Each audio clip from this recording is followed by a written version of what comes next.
You hear that? The crickets are back.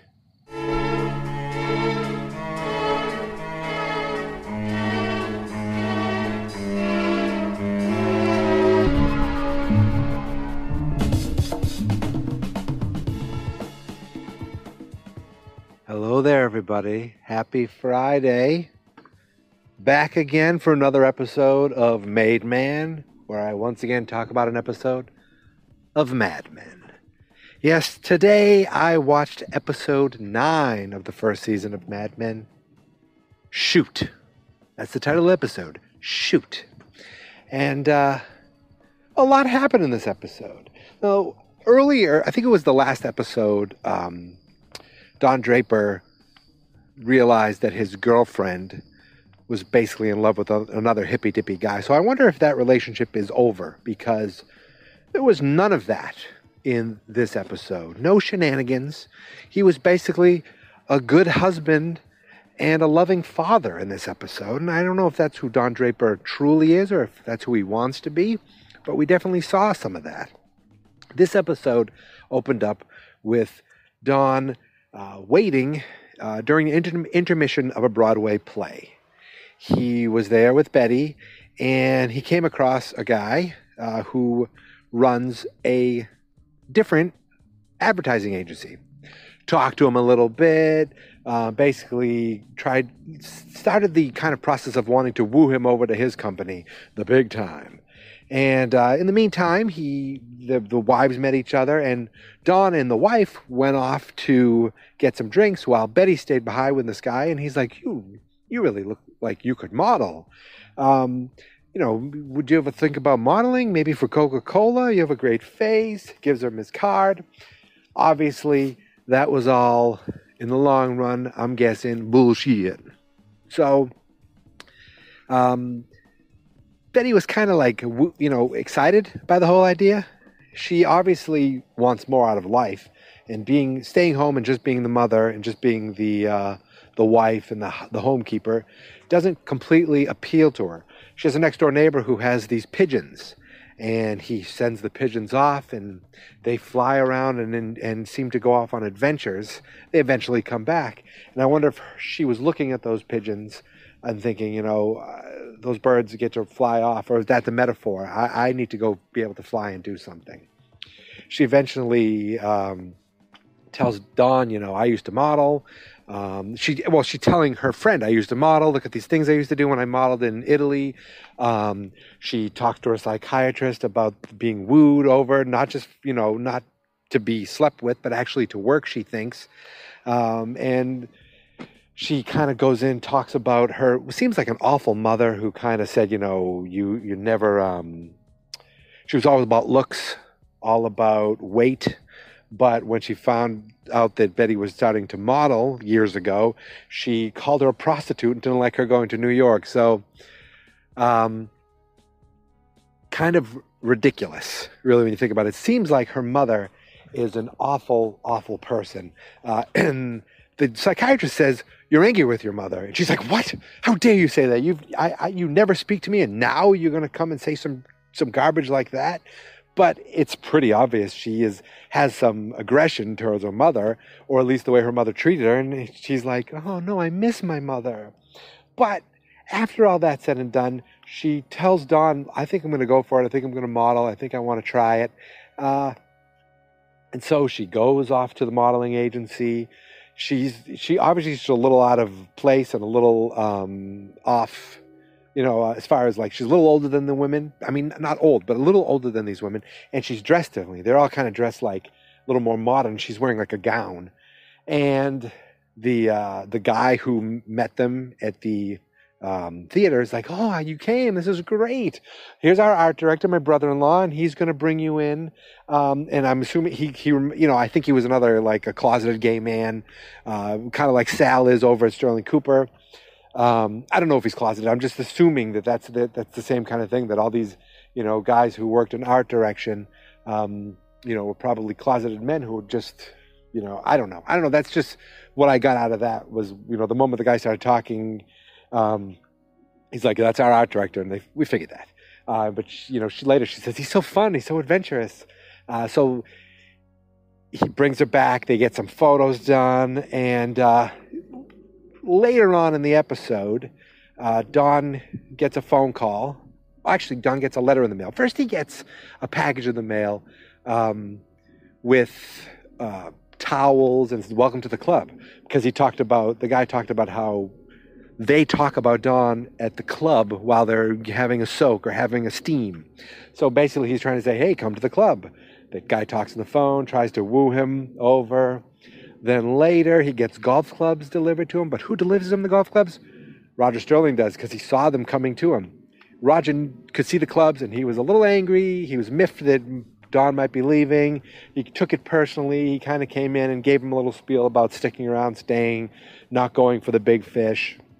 And that may or may not have helped Don decide to not leave. But I'm all over the place in this episode. I just finished watching it, and I'm just going by memory here. Friday. Happy Friday, everybody. So that kind of, Don still hasn't made up his mind. He talked to the guy on the phone. The guy offered him more money. The guy offered him a contract. He offered him big clients. And, later on, he gets a package in the mail, and it's pictures of Betty in the Coca-Cola ad, the photo she took. And it's like, doesn't she look great or something like that? And Don saw right through it and realized what the hell was going on. Basically, they're using Betty. They're giving Betty this experience because they want Don. It's like, look, Betty has this experience. Betty's having all this great stuff, and she can continue to have it, or it could all go away. And instead of Don saying, oh my God, this is Betty's dream. I want her to be able to do this. He's like, calls the guy up and says, like, this was not a big league move, was the comment he made, because the guy kept saying, you can come live at Yankee Stadium. We are Yankee Stadium. We're the big time. And the guy said, this is not a big league move. Basically, Don called him on their bluff. A bush league move is what it's more like, pretty low blow. And Don was like, he didn't say take this job and shove it, but he basically got off the phone with the guy, went right down to Roger Sterling, and told him he's decided to stay. And they're like, well, of course, is it going to take $1 million to get you to stay? How about 40,000? The guy goes, and Don's like, 45 is great. So Don's making $45,000 a year, which, come to find out, earlier in the episode, the young guys were talking about Don making $30,000 a year. And Pete said, there's no way he's 10 times better than me. So Pete's making $3,000 a year. I guess that's 1960, which, if $3,000 a year can get you I was going to say the apartment that Pete has, but Pete's father-in-law paid for that apartment. 40,000 must be a great amount of money in 1960 something. But Don ends up staying at Sterling Cooper, and in the middle of a second photo shoot, they tell Betty, look, Coca-Cola's going in a different direction. And they take, they're like, sorry, but at least you have some nice photos for your book. So Betty's devastated, obviously, but that night she comes home and talks to Don, and she's like, everything went great. Don assumed that she would lose her job. She did lose her job, but Betty lied to him and basically said, everything went great, but you know what? It's just not for me. I miss being home with the kids. I miss, spending time and not having dinner ready for you. And Don, touched her hand and basically said something really heartfelt about, she being a great mother, a great person, and if whatever she wanted to do, he would be there to kind of support her. It was just really supportive. The first time he's really shown, to me, real support for her. He let her go for her dreams, even though he didn't want to work at this place. He felt really bad knowing she probably lost her job, but he just was really nice to her, which was great. Now, earlier in this episode, there are some other things that happened in relation to Betty. So while Betty was working, the kids had a babysitter, and the babysitter's sleeping. The kids are running around with the dog, and the guy with the pigeons let out his pigeons again. The dog got one of the pigeons. Now, it was really bad special effects, but the dog got the pigeon. I don't know if the pigeon died. Doesn't look like the pigeon died, but he bit the pigeon. And the guy says, if your dog comes in my yard again, I'm going to shoot it. He says it to these little kids. The little girl, I can never remember her name. She's crying. She's telling them that she had a bad dream, basically because this guy did this. And I was ready for Dawn to go, kick some ass or do something. Dawn's like, I'll speak to him. Betty's like, no, you know what? I'll deal with him. I'm outside with him all the time. End of the episode, she goes outside, and I'm thinking, I was really afraid towards the end of the episode, we're going to hear a gunshot. Somebody shot the dog. If they did that, I was going to just lose it. No, I'm going to lose it. I can't stand that. So I don't even like seeing the pigeon get hurt. So Betty goes outside.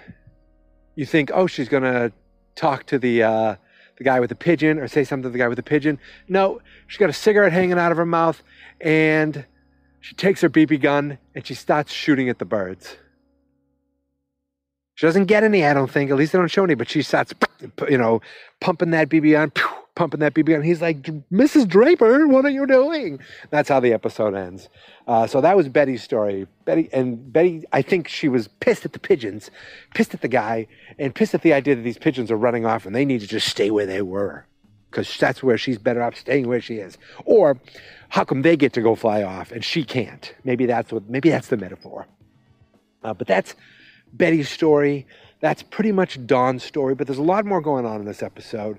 We have some stuff going on with Peggy and Joan. We have some stuff going on with Pete, and so let's go into that. I'm trying to remember it as I go.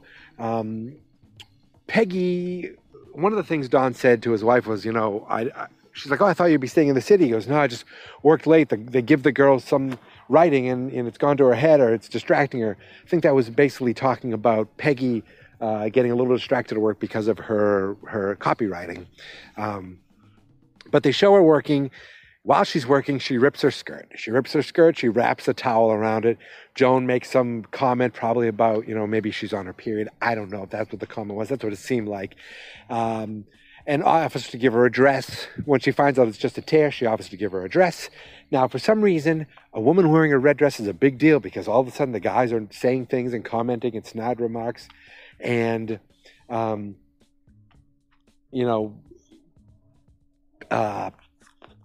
Joan later said some comments to Peggy, and it was funny because Peggy, for the first time, stood up to Joan and said, basically, you think you're actually helping. I think people around here think you want to get married and you like to have fun, and not in that order. So she basically stood up to Joan, put her in her place. Because Joan thinks she's the smartest, thinks she's the brightest, thinks she has everybody, knows what's going on with everybody.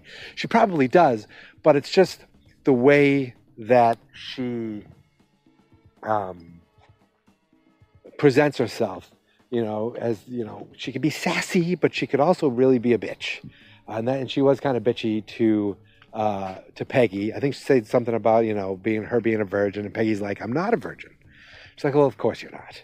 And then the guys are making comments about Peggy, something about, I think having, her butt or something.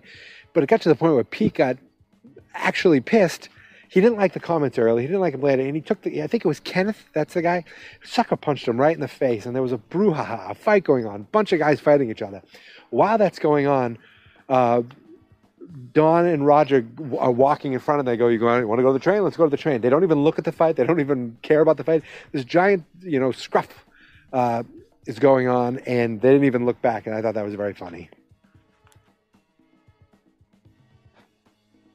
Advertising-wise, I feel like today was about laxatives, Nixon, and Kennedy. It was all kind of related. I like the shop talk in these kind of shows where they get down into the details and the minutia of I like in law shows. I like when lawyers are talking about stuff in the law, in the in the case, in the law office, which I guess is also called the court.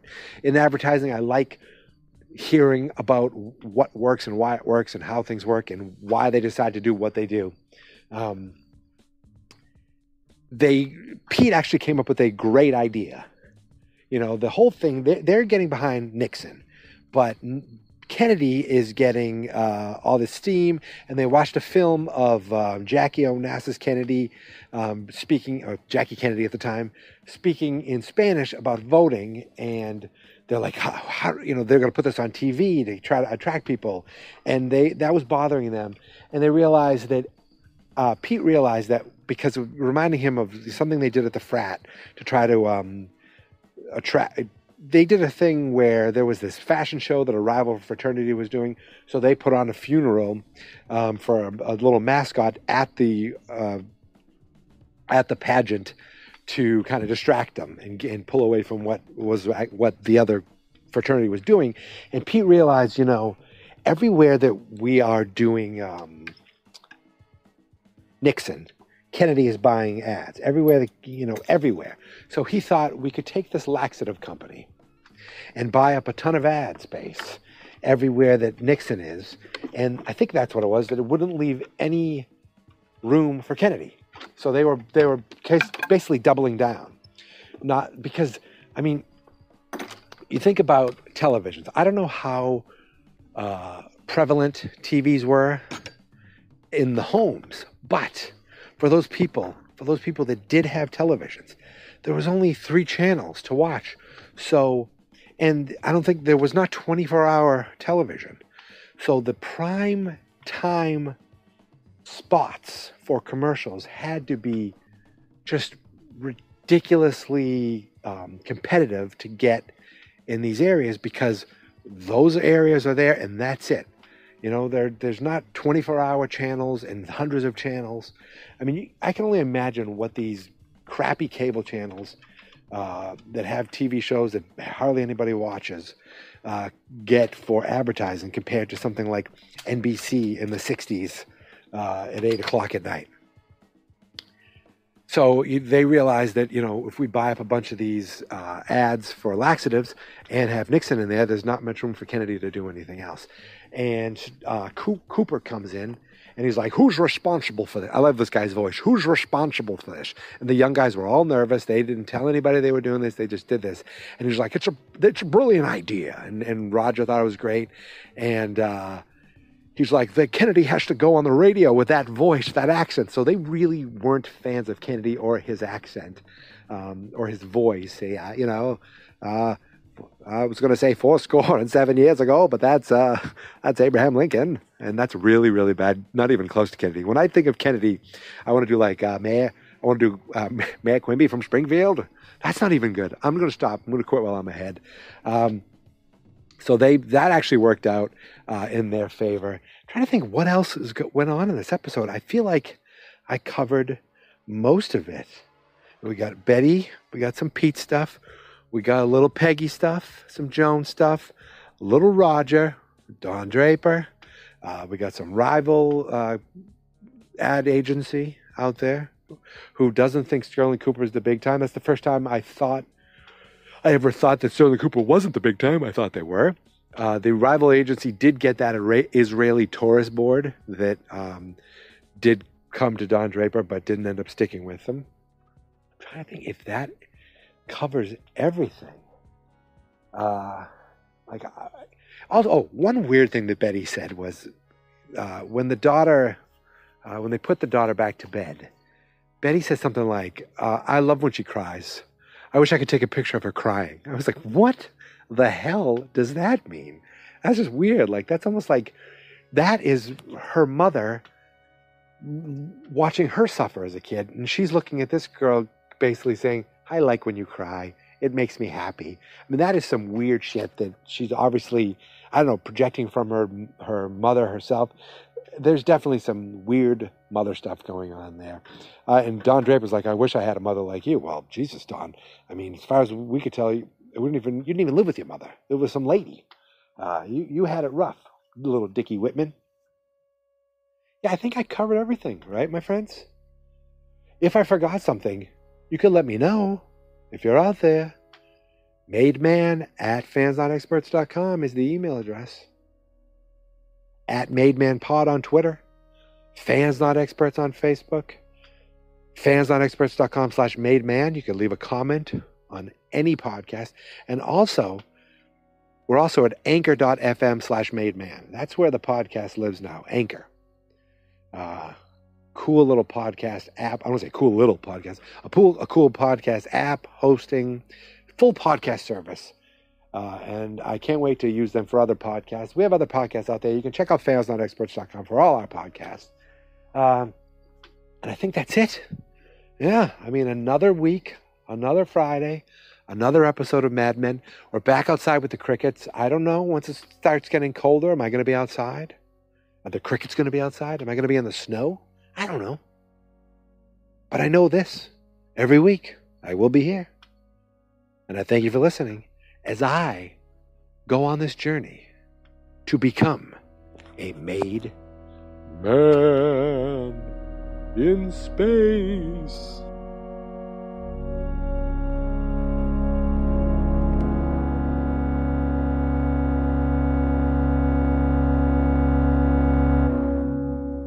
Fans not experts.